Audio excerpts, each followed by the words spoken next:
What's going on, everyone, and welcome back to another episode of OK Tesla. Now, as you guys see in the title down below, I will be showing you where exactly that screen camera button is, or sorry, the dash cam recording is. Before it did used to be up here, if you do remember that, but as you can see, it no longer is there. So very simple. I'll show you where it's at.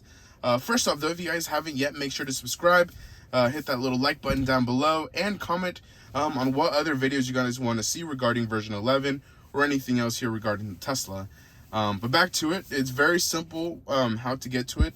Unfortunately, it is a couple more steps than it was before of just tapping, but for now, it's simply just tapping on the little car image down below, and over here, that one of the little red dots, you can see that's recording.